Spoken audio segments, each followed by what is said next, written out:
이제 여러분 많이 기다리고 계시는 기조 강연 진행할 텐데요. 오늘 교실 오케스트레이션, 교실의 혁신, 인공지능 활용 학습, AI가 교수 학습에 미치는 영향이라는 주제로 여러분과 함께 여러 가지 얘기를 나누겠습니다. 조금 전에 교육부의 최은옥 국장님께서 말씀해 주셨습니다만 오늘 기조 강연을 위해서 카네기 멜론 대학의 브루스 맥라렌 교수님께서 함께하고 계시는데요. 멀리서 오신 만큼 여러분 뜨거운 박수로 환영해 주시기 바라겠습니다. Please welcome him with a big round of applause.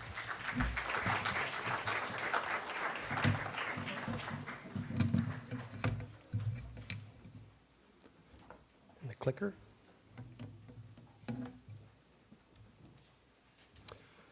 Good morning. I'm very pleased to be here today. Thank you for the invitation to address all of you. This is my first time in Korea. I'm here with my partner and we're having a little tour of Seoul and really enjoying ourselves. So thank you again for inviting me to be here. I'm going to talk today about an area of work that's about supporting teachers in what we call classroom orchestration. But first I wanted to address the theme of the conference and make a few opening remarks about the fourth industrial revolution and designing for innovation. I really liked in the conference materials that I received this message about convergence and amplification of emerging technology, such as artificial intelligence, automation, and robotics. And I really believe that educational systems are very central to that revolution. And additionally, and I'll show this in the next slide, young people are constantly exposed to new technologies, and they, in that vein, they expect technology as part of their learning and as part of their educational experience. And to start with some light anecdotes about what I mean by this, here are a couple of cartoons. Here's one where a kid is about to go back to school, and instead of getting a regular notebook, pencil, and eraser, the kid says that he wants an app for each of those.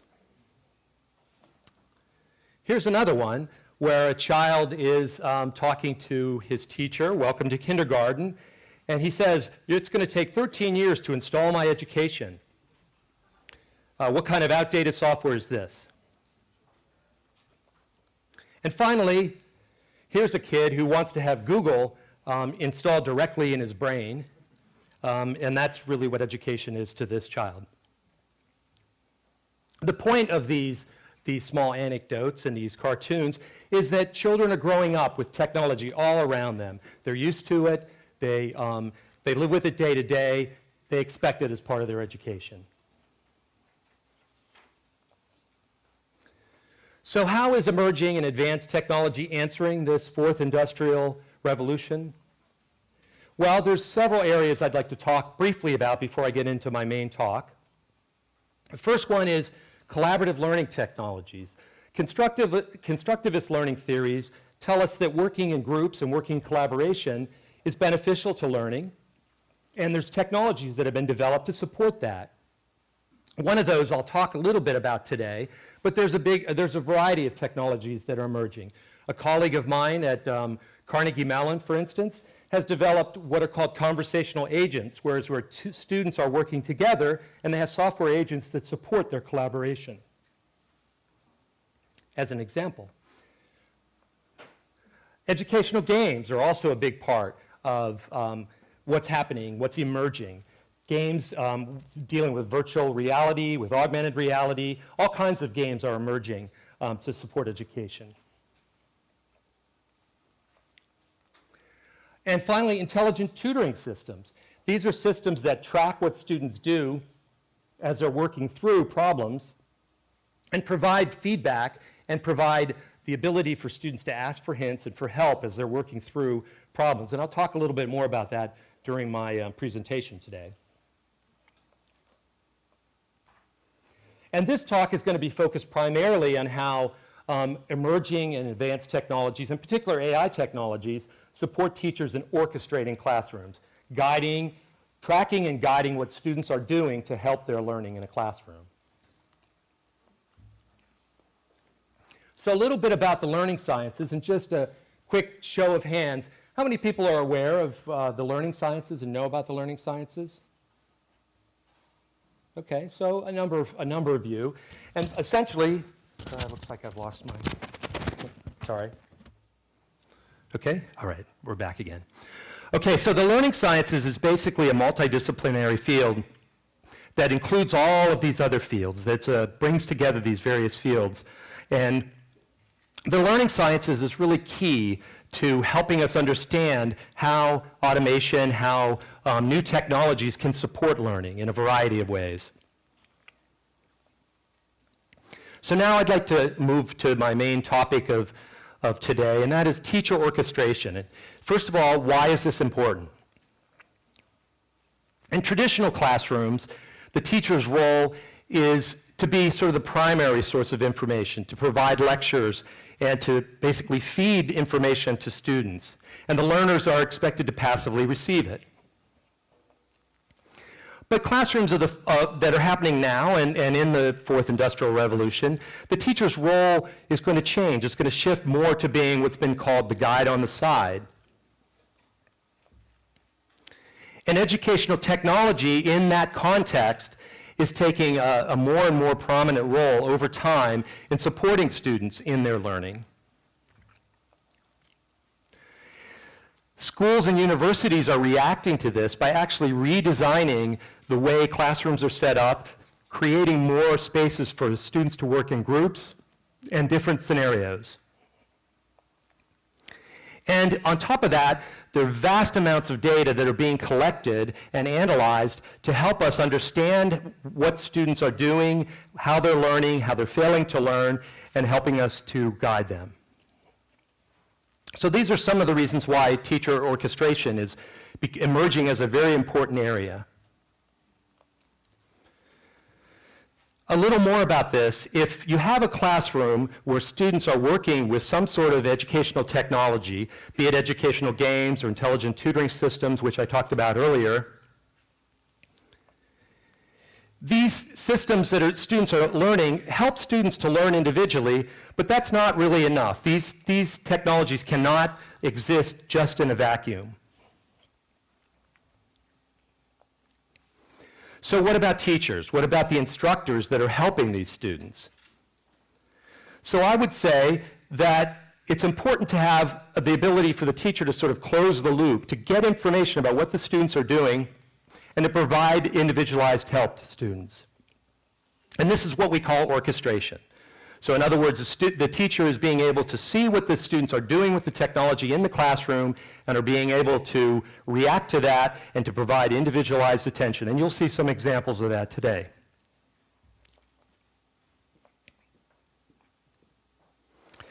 And part of what's helping to make this a reality is the idea of using artificial intelligence and advanced technologies to make this happen. So, what I'd like to talk about today are the following. I'm going to give you some examples of some teacher orchestration tools that I've been involved in developing, just to give you some examples. I'll also talk a little bit about tools that I wasn't involved with developing, but that are also relevant. One of those tools is a system called Argonaut, which is a teacher's dashboard where a teacher is able to watch students who are working in groups in a classroom and is able to, and then what the students are doing is they're learning critical reasoning. And the teacher is able to identify where students are having difficulties and is able to individualize attention. Lumilo is a very interesting, more recent project where a teacher actually wears smart glasses. And the smart glasses have augmented reality that allow the teacher to look around the classroom and identify which students are having difficulties. And we'll see that we have some evidence that by a teacher wearing these glasses and getting the learning analytics that are fed into the glasses in this process is allowing the teacher to support students. Then I'd like to say a little bit about where these tools are headed and how AI is helping in supporting that, the direction of teacher orchestration tools. And more generally, I'd like to give you some sort of final thoughts about where innovation and technology is taking education during the Fourth Industrial Revolution. So sort of a broader vision to end the talk. Okay, so let's start talking about some of these teacher orchestration tools. The first one I'd like to talk about, again, is this system called Argonaut, which is a project that I did together with collaborators of mine from Europe, an EU-supported project, where a teacher uses a dashboard to, again, watch what students are doing in groups as they learn critical reasoning. The picture that you see up here are students who are sharing a workspace and have together sort of created an argument for and against an issue. And the teacher is able to see what the students are doing and to identify salient aspects of what is happening in these argumentation environments. So the goal of this particular project is to help students learn critical thinking and argumentation, which is a key skill that's often missing in education. It's typically not part of sort of the traditional curriculum. And it's typically trained in a sort of a more unstructured, informal way. And the approach that we take to helping students in learning critical thinking is to use these collaborative graphical argumentation tools. What happens is the students are presented with some sort of a controversial topic. So for instance, is it ethical to perform experiments on animals, is one example. And then what they do is they argue for and against that ethical issue.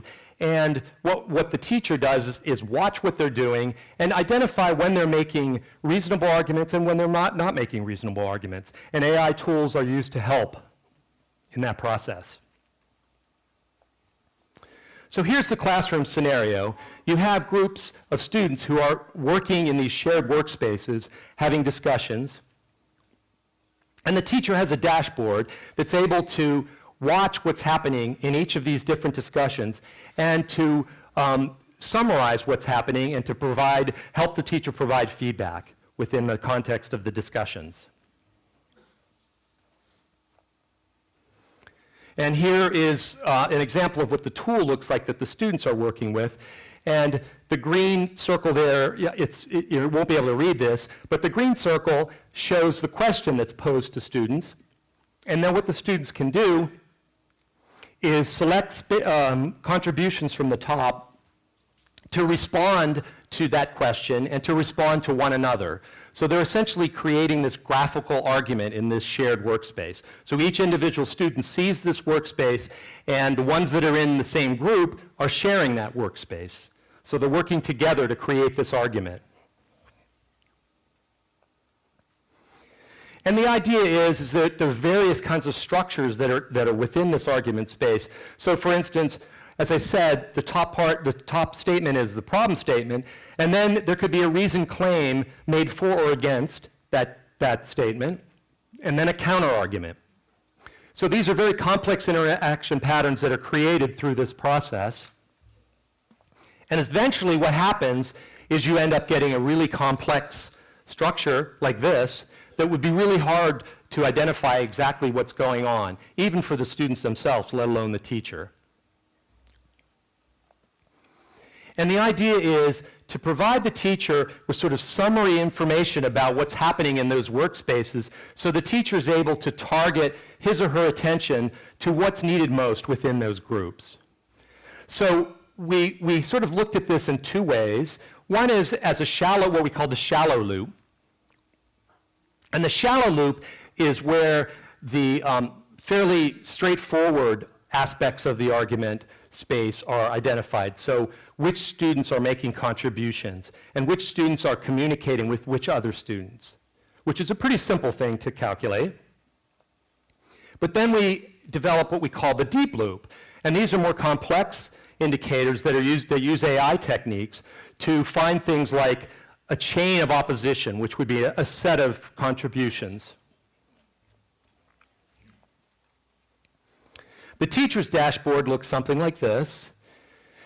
And essentially what the teacher has is the ability to look at each of the individual groups on the left. So they can click on one of those groups, and then they see the argument space of that group.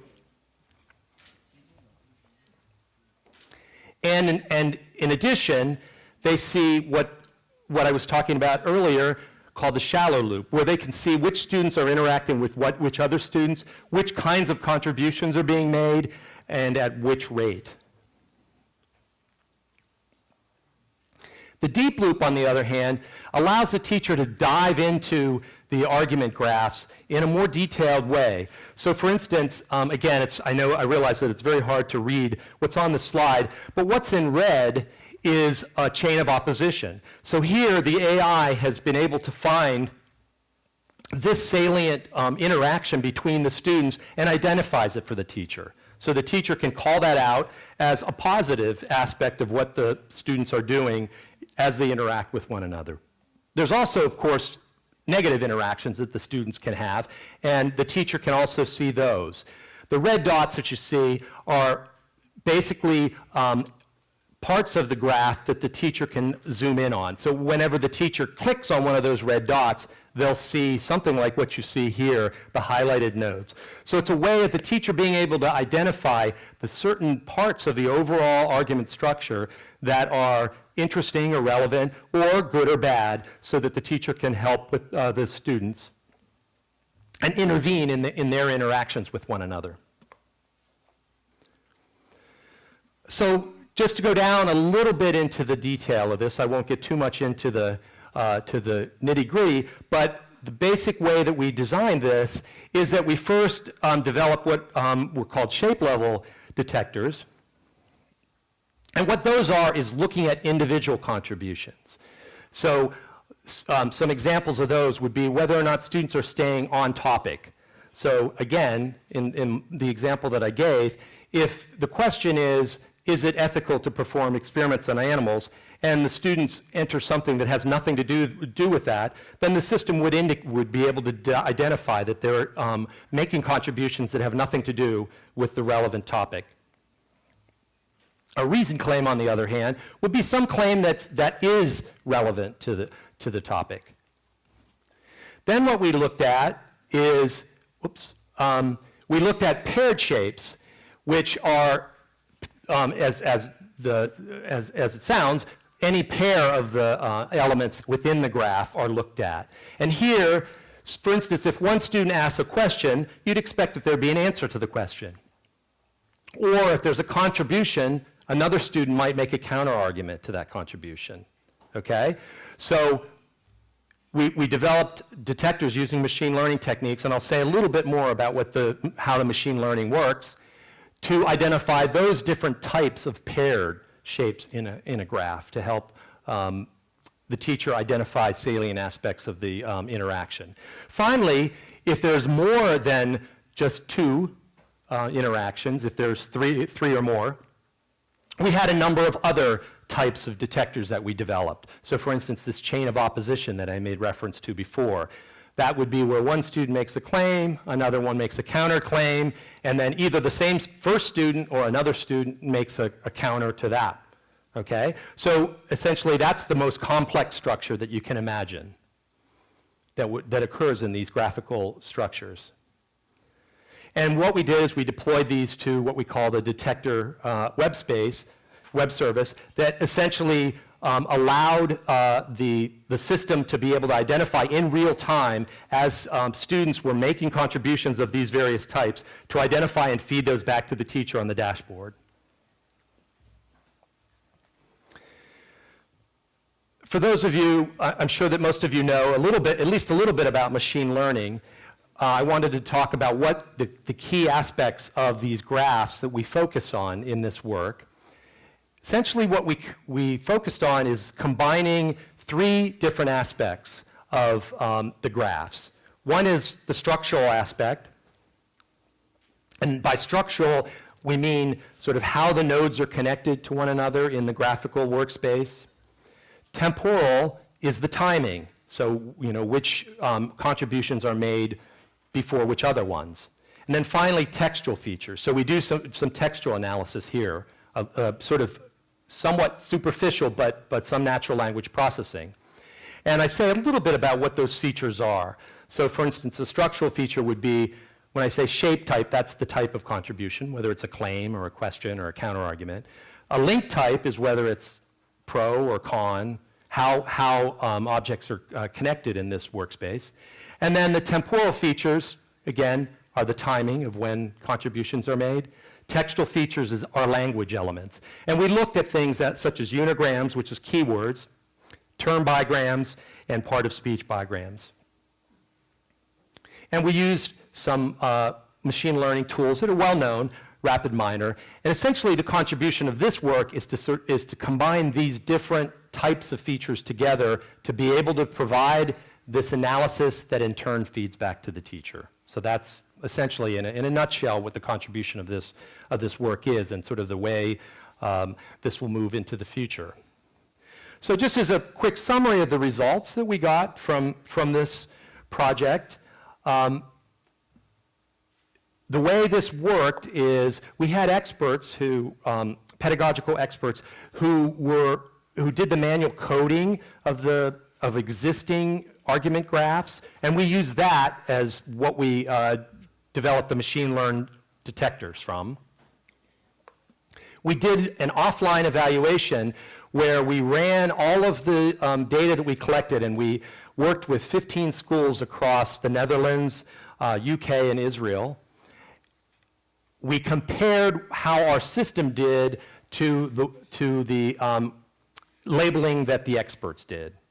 And what we found is that for, as it says here, the shape level and paired shape level detectors, we got acceptable or better performances with a variety of different algorithms. Cohen's kappa is a way of evaluating sort of the quality of detectors, and they were above the sort of a reasonable threshold for the shape and paired shape detectors. And for the cluster detectors, we did sort of a different kind of evaluation, but also achieved performance that was satisfactory. And this was published in a couple of journal papers. We also did a classroom evaluation where we saw, well, how did this work with the teachers? So it's one thing for the system to actually identify things properly, but another thing to see how do teachers actually gainfully use the data that we generated from this work. And we found that teachers were able to use the output of the machine learned detectors to be able to help guide their classrooms. So our conclusion on this particular project is that AI techniques that do use these different types of features, structural, temporal, and textual features, can actually identify key contributions and patterns in these what we call e-discussions, and are able to help teachers in their guiding of students in a classroom. So the second project that I wanted to talk to you a little bit about is one called Lumilo. This is what we call a mixed reality teacher orchestration tool. And as I mentioned at the outset of this talk, the idea here is that a teacher is wearing smart glasses in the classroom as the students are using educational technology, and the smart glasses present essentially augmented reality as he or she looks around the classroom with various indicators on what the students are doing. And we'll see an example, or several examples of this in the coming minutes. And a very interesting feature of this, when we first came up with this concept, it wasn't actually our idea as researchers, it came from the teachers. So when I've talked about this in the past, many people have said, well, teachers would never want to wear glasses in a classroom, that it would feel awkward and that the students in the classroom would not pay attention or would make fun of what the teacher's doing.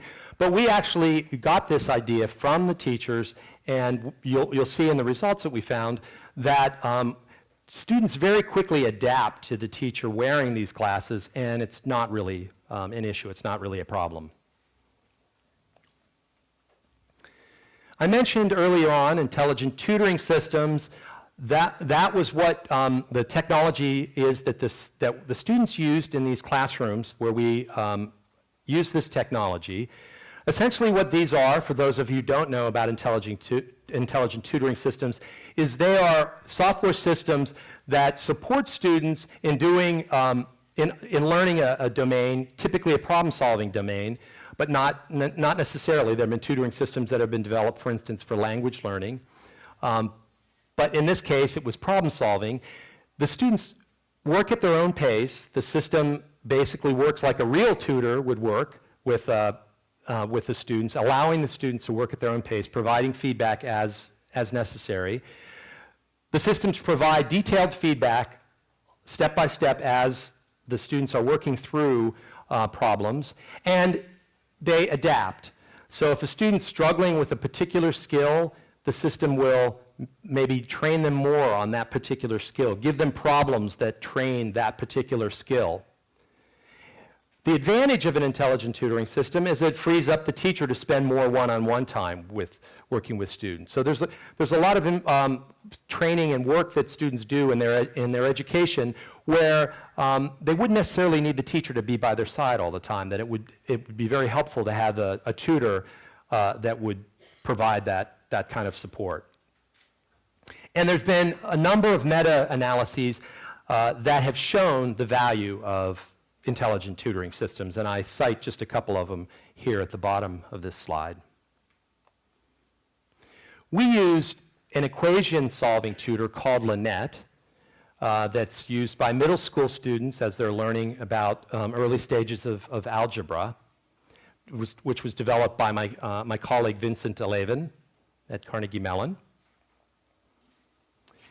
And here's a little bit about how the mixed reality teacher orchestration tool works. You can see a quick shot up there where there's a student that's off topic, is playing a game and not using the tutoring system, so it shows these Z's like they're sleeping at their computer. And that's essentially what the teacher's seeing as he or she looks through their smart glasses. And you can also do what we call deep dive screens, where the teacher can blink looking at a student, and then they'll get detailed information, learning analytics about individual students in the classroom. And here are some of the other things that the learning analytics provide. So is the student misusing the software, doing things that they should not be doing with respect to the intelligent tutoring system? Are they unproductively struggling? This is something that we call wheel spinning. So maybe they're trying to solve a problem and they're doing the same thing again and again. They're clearly not getting it. So that's called wheel spinning.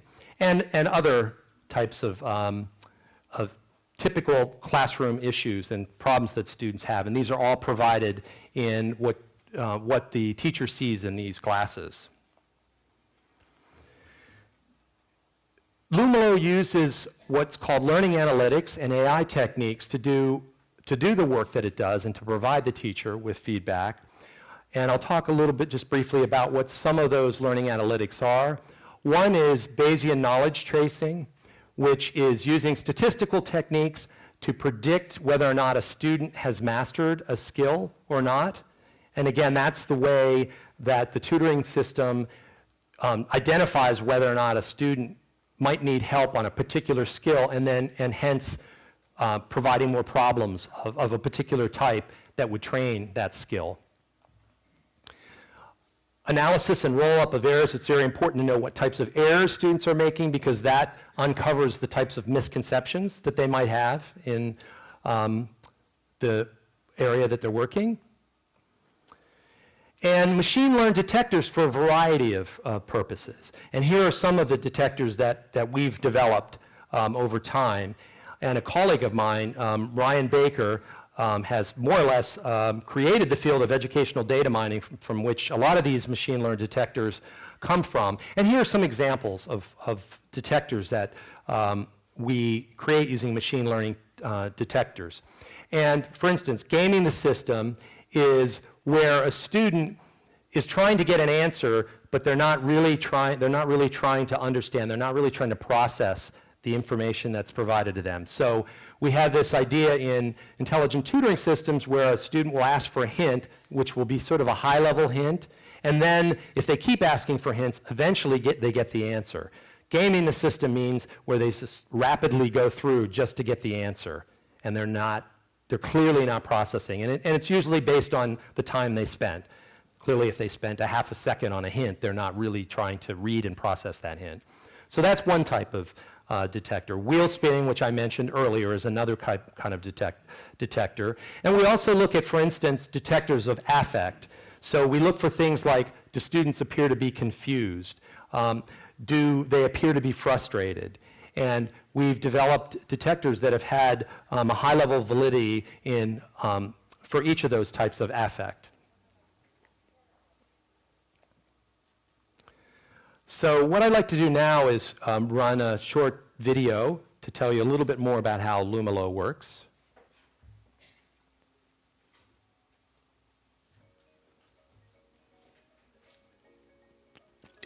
Artificially intelligent learning software allows students to work at their own pace, while freeing up the teacher to move around the classroom and work one-on-one with students who need help the most. But in practice, the teacher is often left out of the loop in these classrooms, as the AI takes full control of the instruction. Although the software may be enough for many students much of the time, situations regularly arise that a human teacher is best suited to deal with. As artificial intelligence comes to the classroom, we see its role as enhancing human teachers' abilities, not replacing them. Working with K-12 math teachers, we've designed Lumilo, a pair of eyeglasses that tune teachers in to the real-time assessments that drive intelligent learning software. When a teacher glances around the room, Lumilo allows them to instantly see when students are currently struggling in the software, doing well, or when they're unlikely to master certain skills without an intervention from the teacher. In addition, Lumilo lets teachers see when students have been idle for a while, or are currently misusing the software by abusing hints or gaming the system. When a teacher gazes at a student's indicator, the system explains why this alert is showing. And when a teacher clicks on a student, a deep dive window appears, debriefing the teacher on what the student is currently working on and the areas in which the student is struggling the most. After providing help, the teacher can set a reminder to check in again soon with this student, and can monitor whether the student improves over the next few minutes or might need another intervention from the teacher. Teachers can also monitor a summary of the whole classroom's performance to decide whether a class-level intervention, such as a mini-lecture, might be in order. Glancing around the class over the next few minutes then becomes a fast way to sense whether or not the intervention worked.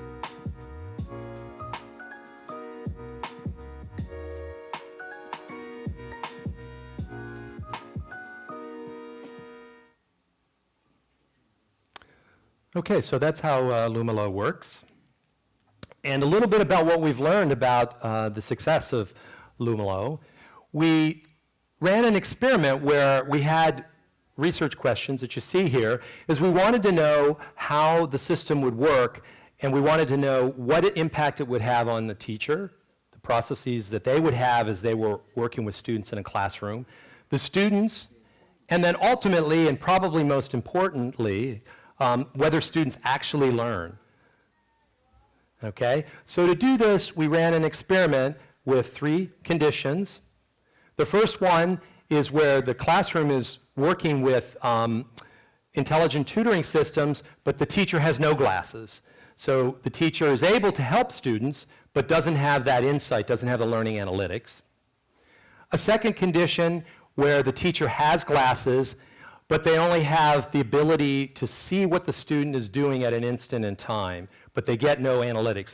They don't get some of the summary information that you just saw in that video. And then finally, the Lumilo condition is where they get the full feedback of the learning analytics. They're able to see when students are struggling, when they're doing well, and so on.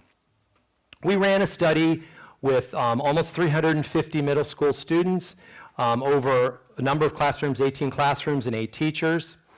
It's important that we did this with a number of teachers so that it wouldn't be specific in any way to, let's say, a very progressive teacher that really believes in the glasses. We had sort of a variety of teachers that were involved in this study. And the procedure was that we had the students take a pre-test, they worked with the software, the tutoring software, and then they did a post-test. And again, the conditions, just to make it a little clear what these conditions are. The no glasses condition, you see the students are working with the intelligent tutoring system, but the teacher is able to just watch what they're doing from a distance. The glasses but no analytics, you can see that the teacher is able to identify at least what the student is doing at some instant in time, but is not able to get summary information about what either individual students are doing or what the overall classroom is doing. They don't have access to those analytics.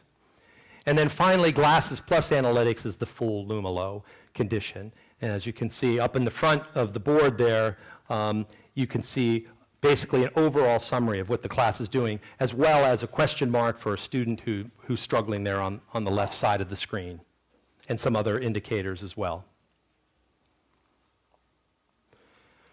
So what we found from running this experiment, remember our research question was, what's the impact on the teacher, what's the impact on the students in terms of what their behaviors are, their processes, and then finally whether or not students actually learn. So first looking at what teachers' processes, how they're impacted, we found that teachers spend much more time with students who have long idle times, those who avoided asking for hints, and were wheel spinning. And those are, of course, states of activity of students where you really would want to provide some kind of support. So we did find that teachers targeted their support to students who really needed it more frequently using Lumalo. We also found that probably because the cause and effect of teachers targeting that support, that students spent less time in these unproductive learning activities, such as wheel spinning, avoiding and abusing hints, and gaming the system. So we clearly found, in terms of the processes, a benefit to using Lumalo. And this was reported in a paper that we just presented at a conference, the International Conference on Artificial Intelligence and Education, that was conducted in London this past summer. And then finally, what about learning? So here we found, you can see the three conditions. They started with, on their pretest here, where they were almost all at the same level.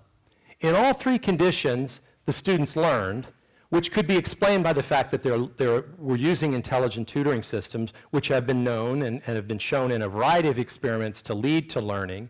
But you can see the differences in the amount of learning that happen here. So in the condition where there were no glasses, they learned, but much less, significantly less so than in the other two conditions. In the glasses condition where they didn't have analytics, they learned quite a bit more than the no glasses condition, but not quite as much as the Lumalo condition.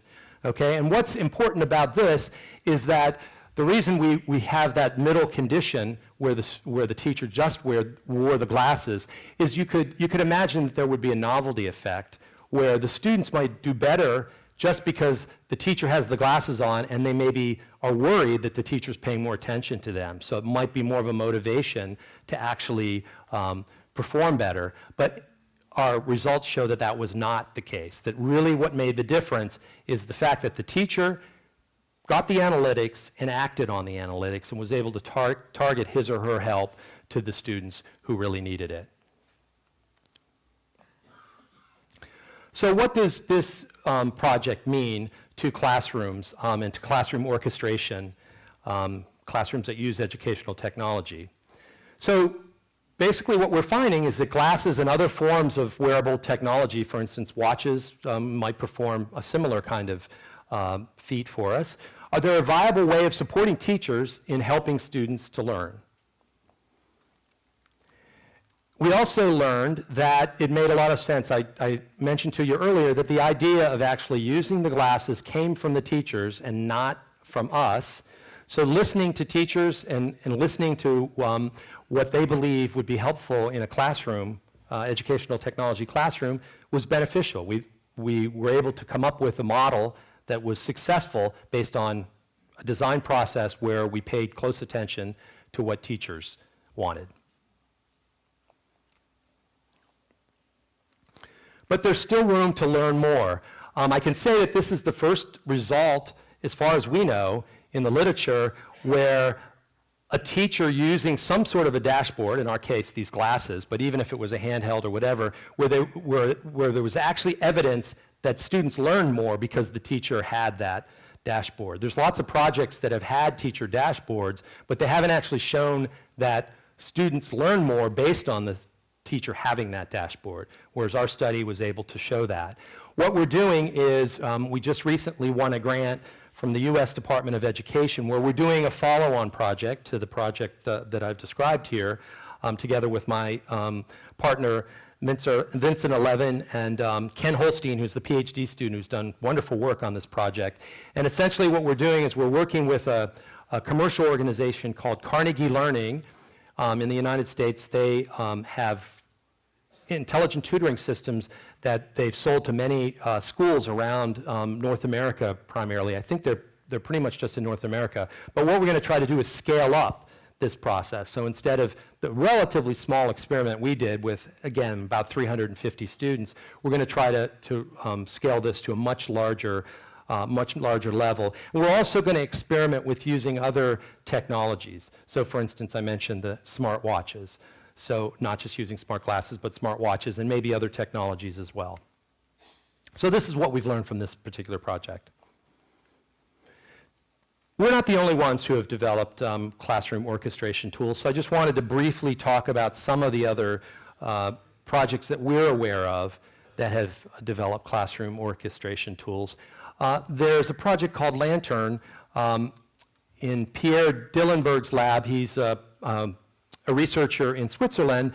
One of his students developed what's called the Lantern, which is essentially students in a classroom working together in groups, similar to the Argonaut scenario that I spoke about before, except they have this device in the middle of what they're doing, and the device has different color codings and different levels of the color moving on that device that provides feedback both to them and to the instructor about how have they completed their work, have they completed it well, and so on. So it's a communication mechanism both within each of the individual groups and to the teacher about how students are doing.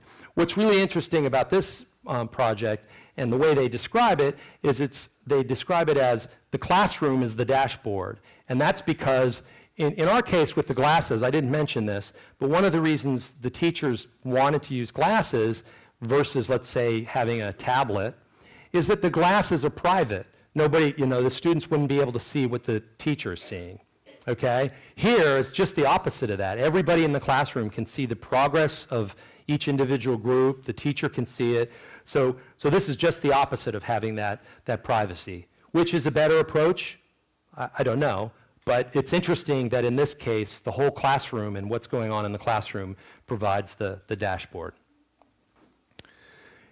Here's an interesting project with some colleagues of mine from Australia where they experimented with using students who are working around a table. You can see up there the table the electronic table that students are working with, and the teacher is using a tablet computer to be able to see how they're performing on that table. So here is an interesting project, mainly because the technology that's being used in the classroom is quite different.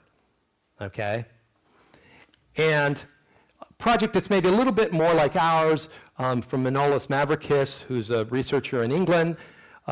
Here, they developed a dashboard using a tablet computer where students are learning mathematics using visual representations, and they've also managed to show some success in dashboards and how teachers can orchestrate classrooms using a tablet dashboard. And that's only a sampling of the work that's gone on in this area. So at this point, I'd like to just step back and talk a little bit about what classroom orchestration tools have done for us and where they're headed. I would say that these examples illustrate that AI and advanced technologies are making an impact in this area of classroom orchestration, both in the projects that I've been involved with that I talked to you about, the Argonaut and Lumilo projects, as well as the other projects that are ongoing in this area. And I would argue that the AI enhances teachers' awareness. They're more aware that the AI, the machine learning that we're using, is helping teachers to gain information that they wouldn't have otherwise, and a more aware teacher, as it says here, can help their students better. Okay, that was clearly shown by the results of Lumalo, for instance, is that when the teacher was more aware of how students were doing, he or she was able to provide targeted help in a way that wasn't possible without the AI. So what about the future? A couple of different directions, or several directions, I should say, that I see this area moving. One is that the AI could be more interpretable. It could have better explanation. It could provide more feedback that's of a nature that's even easier to read than what we've come up with so far.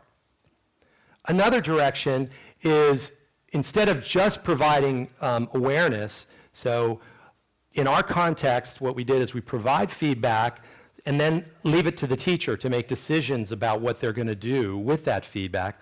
What if you had a system that actually gave advice on what to do? Okay, that's a little bit of a controversial subject because we found that teachers, that's in some sense would be taking away a little bit of the autonomy that teachers have in a classroom. But there may be instances where the AI can have an insight that the teacher doesn't. So having decision support versus just awareness support could be valuable.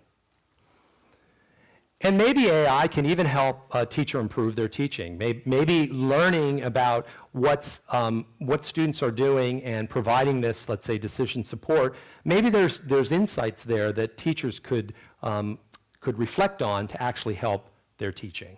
So here are some of the ways that I think classroom orchestration tools are headed. Okay, so I'd like to end my talk by sort of thinking a little more broadly about education in the future, encompassing the classroom orchestration, but also educational technology in general. And the first comment is that I want to just put a disclaimer out there that that's very unpredictable. I can remember when, in the 1990s, when mobile phones first came out, I was not a believer at all that they would ever catch on anywhere, because I always thought the screen's way too small. Nobody's ever going to be able to, browse the internet or read their email, or, boy, talk about a wrong prediction. Of course, everybody's using mobile phones now, and that's one of those things, and I don't think I was alone in that prediction. I think a lot of people at the time, before mobile phones really caught on, there was a belief that maybe they wouldn't, but they did. So just a disclaimer that it's very unpredictable, of course, where technology is going to take us in the future, particularly with education. One thing is to think about is the classroom walls will no longer be barriers. Many of you know, I know you're doing work in e-learning, and of course, a lot of e-learning doesn't even involve a physical classroom at all. And I think that's going to be more and more the direction where you won't have just the physical classroom that's confining where the learning is happening, that there's going to be more use of remote technologies, communicating from a distance, working collaboratively, that'll even happen at the K-12 level. And it's already happening quite a bit, but at a relatively small level still. But I think that's going to increase more and more over time. This I find to be a really interesting statement. There's an estimate that was cited by the World Economic Forum that 65% of children entering primary school will find themselves in occupations that today do not exist. That's pretty amazing if that's true. Of course, that's a prediction. It may or may not be true. But even if it's only 50% or even 40%, that's still a lot of children that will be doing something, a profession that's not a profession today. So we really have to be educating for, and be very adaptive in our education and the technology that we develop for the changing needs of education. Finally, relatively poor places are actually doing, countries such as Africa and India are on the rise and may end up leading the innovative educational technology, and maybe by necessity, because there's sort of a push in both Africa and India. There are really interesting projects happening in both of those continents that are basically pushing educational technology ahead. So that's another thing to ponder an interesting direction. So a little bit to close, a little bit about the actual technology. Here are some of my thoughts, some of my predictions about where things are going. Virtual and augmented reality are going to become the norm. So imagine that you learn about other cultures by actually entering into a virtual world where you're in another culture. Imagine that, and that's already in some sense possible, but that could be widely the way that learning is done by young people. I think learning technologies are going to adapt more and more to affect. I mentioned this briefly, that we actually have machine learned detectors that identify this in the context of Lumalo. So for instance, being able to see when students are bored or frustrated or they're confused, and being able to encourage the students in appropriate ways if they have those kinds of affect. Same with biometrics. So if they're sweating, if their heart rate raises, if they have an eye position that shows that they're disengaged.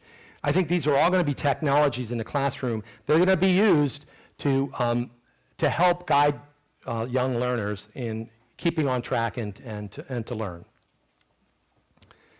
Finally, I think that educational technologies that are supported by AI will work together in this sort of synergistic way. So I've done research with educational games. I didn't talk much about them today, but games and tutors, virtual reality learning, all these different technologies, for the most part, are existing individually now. But I think there's going to be this ecosystem of technologies that are going to be working together to be able to support the process of learning. And student behavior will drive which ed tech is most likely to be effective. So for instance, it might be that students are not very motivated, so a game would be the right way for them to learn. There might be students who demonstrate that their learning is better visual than it is in sort of more traditional ways. So maybe virtual reality is better. So maybe we'll be more adaptive at the sort of level of the different technologies that we even use to help students learn. So these are some of my thoughts about where we're heading with innovation and technology in education during this fourth industrial revolution. And finally, maybe most controversial is that learning simulations and robots will probably begin to replace teachers. Mostly the work that I do, as you can see, the work in the augmented reality with Lumalo, that's really about supporting teachers. It's not about replacing them. But nevertheless, I can imagine over time there will be different simulations and robots that, especially for certain, let's say, more routine educational tasks, can replace what teachers are doing. Those are my thoughts. I hope you enjoyed the presentation today, and I thank you.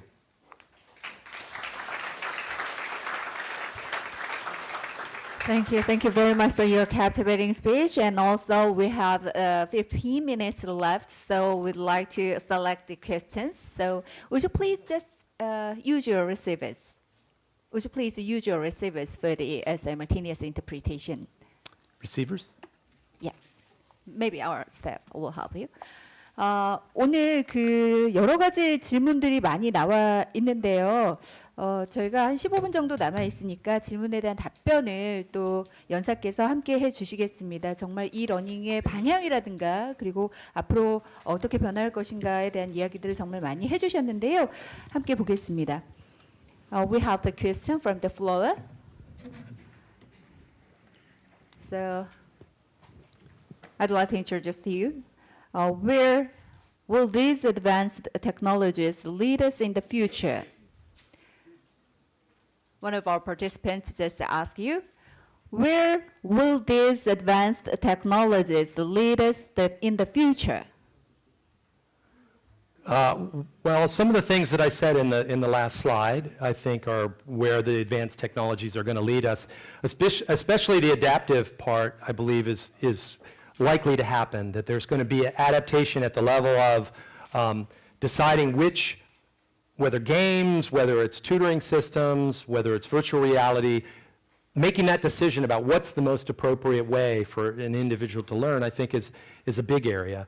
The other thing that I mentioned, again, somewhat controversially, is that maybe we're going to have simulations, virtual simulations, and robots that are going to potentially replace a lot of what teachers do. So those are the key things that I think we're going to see in the future. Thank you very much for your response. And also we have the question from it might be from the Korean participants. 교실 오케스트레이션 툴은 초등, 중등, 대학 중 어느 학령이 적절한가요? 이렇게 질문을 해주셨습니다. I'm not sure I heard the question. Is it channel 2 that I need to be on? Channel 1, please. Channel 1, it Yeah. sounded like I was hearing Korean on channel 1. I'm going to read it once again. I'm sorry. 교실 오케스트레이션 툴은 초등, 중등, 대학 중 어느 학령이 적절한가요? 라고 질문을 주셨습니다. I'm sorry. I'm not hearing. What's the appropriate age? Maybe. What's the appropriate age? I mean, a student at the elementary school or middle school or university for the class orchestration tool.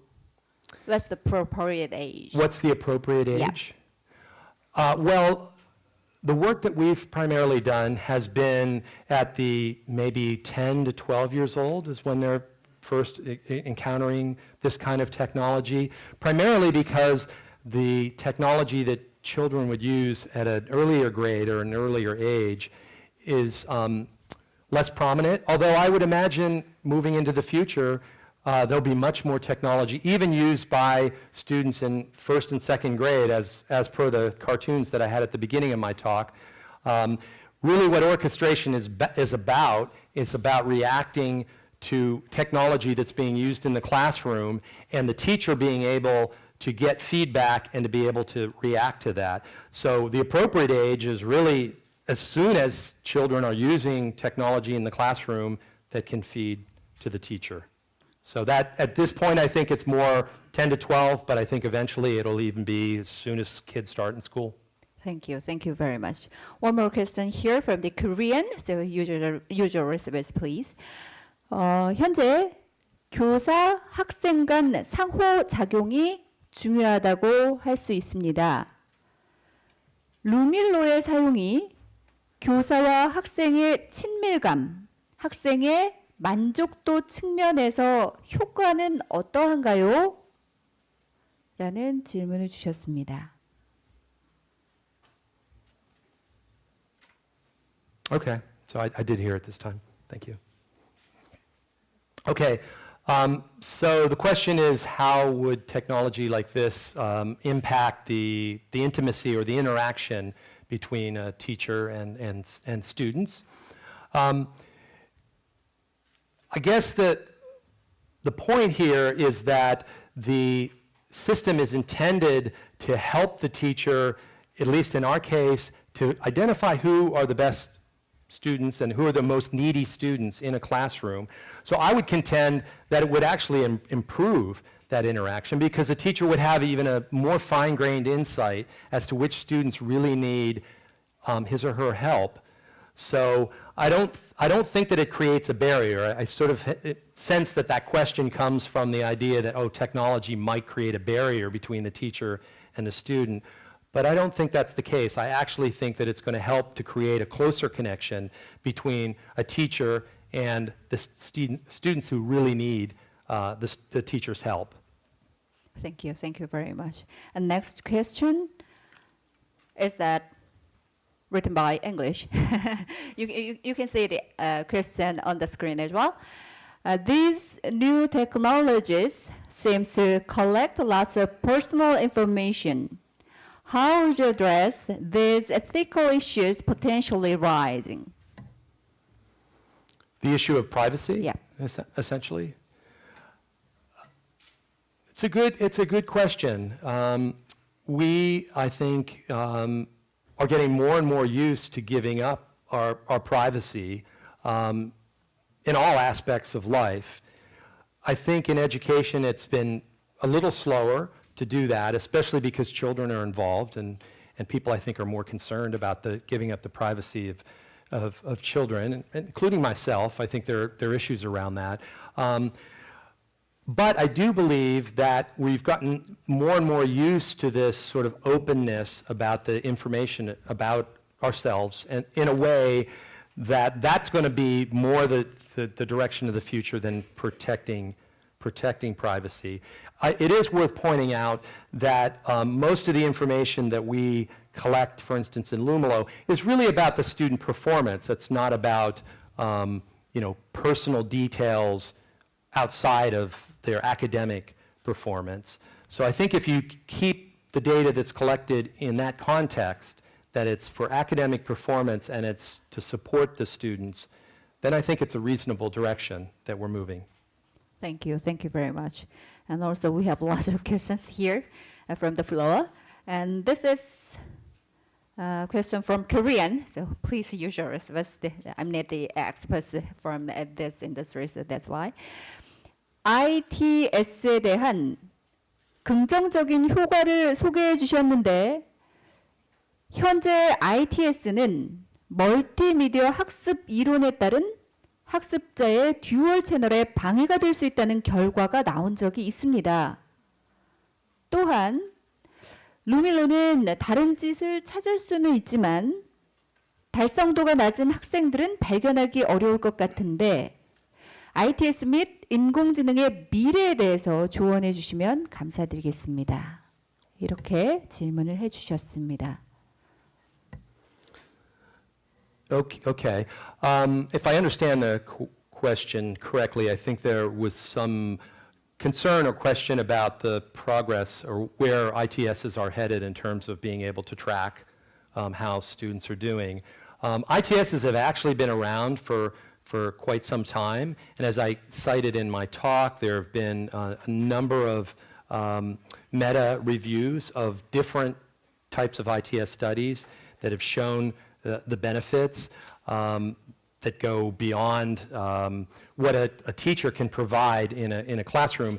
And it's not so much because the ITS is, let's say, better than a teacher. It's just that when a student's able to interact in an individual way, the ITS, if the student is struggling and needs remedial help, let's say, there's the ability of the system to be able to identify that and to target one-on-one help to the student. That's a really difficult thing for teachers to do in a classroom because they're working with 30 students in each class, and maybe they have 6 classes a day, 180 students in a day. It's really hard for the teacher to sort of provide that sort of targeted, helpful support to students. And I think that's one of the reasons why ITSs have had the success that they've had, because they're to be fair, they're not as good as a human teacher in some respects, which is why the idea of Lumilo is viable, because if the tutoring systems were completely replacing the teacher, you wouldn't even need to provide the feedback to the teacher to go around and help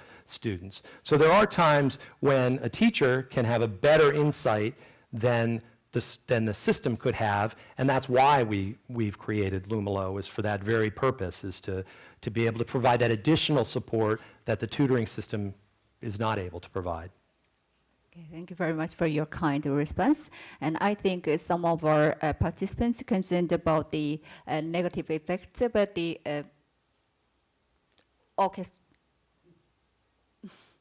네, 이 시스템, the orchestration, about the class orchestration. So I'd like to give you another question, similar as the previous questions.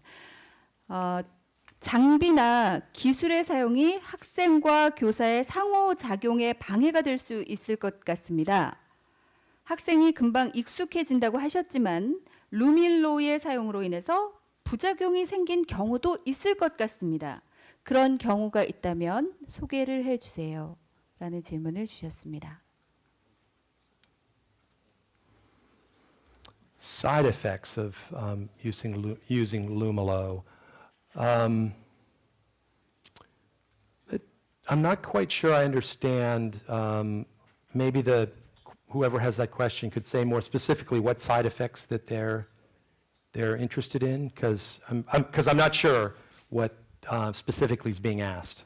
I can ask. Okay. 혹시 이 질문 주신 분 계세요?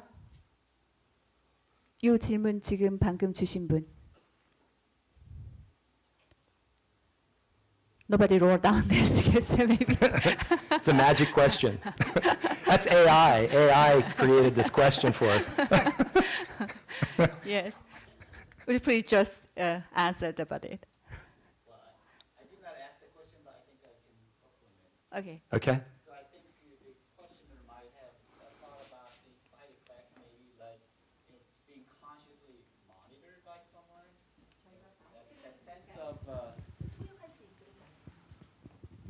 I guess this sense of being sort of monitored by someone all the time might create a little bit of a cognitive load. And then, you don't feel good about being monitored at all times.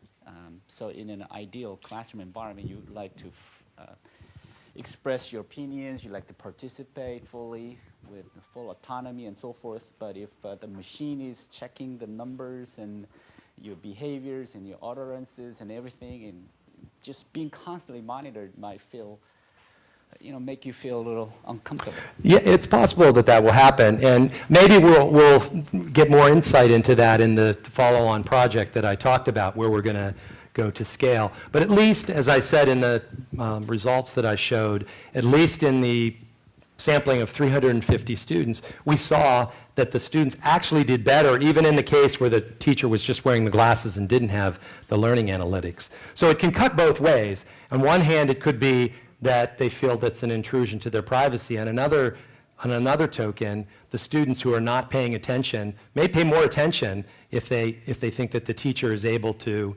identify the fact that they're doing that.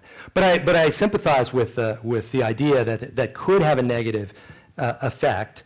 And I think we're going to see in the follow-on project that we do, where we're going larger scale, we'll find out whether or not that's actually the case, and whether kids. One of the things that we didn't do, and it's partly because of the restrictions that we have on access to the students, is we didn't have a survey, for instance, that asks the children how they feel about this. And that's one of the things that we are intending to do in the follow-on project, is to try to get more immediate feedback from the students to find out what their sense is of having these glasses and the teacher with glasses in the classroom.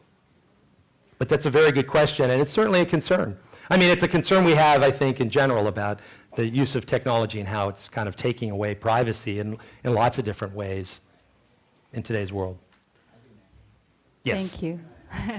Thank you, Maybe. Maybe there might be a lot of things we'd like to talk about, but my job is to make everything run like clockwork. So we'd like to conclude this keynote speech. We'd like to give a deepest appreciation to you for your great presentation and also kindly response. Please give him a big round of applause. 정말 멋진 강연 함께 해주셨습니다. 고맙습니다. Thank you.